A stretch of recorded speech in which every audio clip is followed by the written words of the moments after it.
Yeah, that's a very profound question, isn't it? I remember as a child listening to people talk about what would happen to people that never heard the gospel message or never heard about Jesus, and frankly, the answers were quite distressing. But what's really beautiful is the Bible actually lays out a plan a little bit different than what is mostly taught in most of Christianity today. And what the Bible reveals when we read chapters like Revelation chapter 20 is that there is a plan for mankind and a time of a resurrection that takes place. So in Revelation 20, it talks about those who were followers of Christ, those who gave their lives to follow Him, how they live and reign and rule with Christ for 1,000 years. But it then says that the rest of the dead, those who were not Christ's in this life, it says the rest of the dead did not live again until 1,000 years were finished. So Christ, with His saints that He resurrects upon His return, rule and reign for 1,000 years. At the end of the 1,000 years, there's a short period of time of testing, and then there is a period where Christ is sitting on a throne of judgment to judge all the rest of the dead. And it says all the small and great, all of them will stand before Christ, and He will judge them. Now, we know about this judgment from John chapter 5, where Jesus reveals that all judgment is committed into His hands. In fact, God the Father judges no one, but has committed all judgment into the hands of His Son, Jesus. Now, there is no better judge because Jesus was with God and was God in the beginning, according to John 1:1. Philippians 2 says that He came to earth. John 1 also says He came and walked in the flesh. We have someone that Hebrews says was acquainted with sin, tempted in all points yet without sin. There is one mediator between God and man that can basically bring together the two. And so that He is judge is just amazing wisdom. And there's nobody more qualified to be a judge, having lived both as God and as man. So Jesus is set to judge. Now, Jesus Himself gave a lot of clues in how He would judge those who would be raised up at the end. But the thing is, there were those that never heard the gospel. And He said things like, it'll be more tolerable in the judgment for Sodom than it is for you people living current to Jesus' time. He said, because they would have repented. If the works which were done among you were done then, they would have repented. Or the people of Nineveh would rise with this generation in the judgment and condemn it because they repented at the teaching of Jonah, and yet a greater than Jonah is here.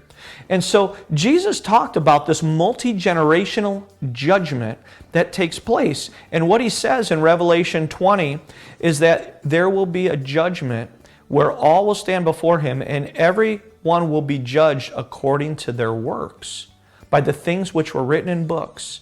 So God will make a judgment based on how people lived their lives. Now, one of the things is, did they hear the gospel or not? Jesus said if they've heard the gospel, how did they respond to it? That would be one thing. They also, how did they treat other people? In Matthew chapter 25, verses 31 to 46, He said, enter the kingdom prepared for you. He said, because when I was hungry, you fed me. When I was naked, you clothed me. In prison, you visited me. And they're like, when did we do this, Jesus? And He said, inasmuch as you did it to one of the least of these, you did it to me. So by their works, He was judging them and evaluating them. John 5 also says that according to their works, those who have done good to the resurrection of life, and those who have done evil to a resurrection of condemnation. So works are important, and we see this supported in Romans 2, where it actually tells us that those who have done good will be given life. Those who have done evil will be condemned. But it says that Jesus is able to judge even the secrets in men's hearts, and that He will do that. And He says that their own thoughts will be either accusing them or excusing them in the day of judgment, when the secrets of men's hearts are revealed in Jesus Christ, according to my gospel, Paul says. So part of the good news is that if we are not Christ that is coming, as it says in 1 Corinthians 15, there is this resurrection to judgment at the end when all the dead, small and great, stand before Him. Books are opened, the book of life is open, and people are judged according to the things that are written. And so all that judgment will happen through one, Jesus Christ. Because whether you are Christ that is coming or you're given life in the judgment, There is no other path other than Jesus Christ. He is the way, the truth, and the life. No one can come to the Father except through Him, and only He can give life. Only He can grant the mercy and grace that all of us need. And so in that day it says that every knee will bow, every tongue will confess that Jesus is Lord to the glory of our Father in heaven. And certainly it will happen at that time.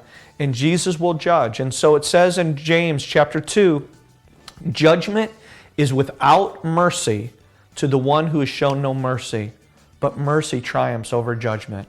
And so according to how people live their life, the choices they made, Jesus said that every word people speak, they will give account of it in the day of judgment.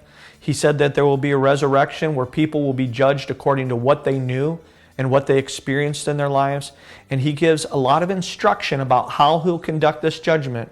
But know this, there is only one path. Either we accept Christ now, and by belief in Him we pass from death to life, as it says in John 5, or if we don't pass from death to life now, having judged ourselves to receive eternal life through Christ, the rest of the dead come up in this judgment at the end, and Jesus will judge them at that time. And so is it possible that in the judgment, someone who had never heard, living in a country where they never even heard the gospel, that Jesus could grant them life?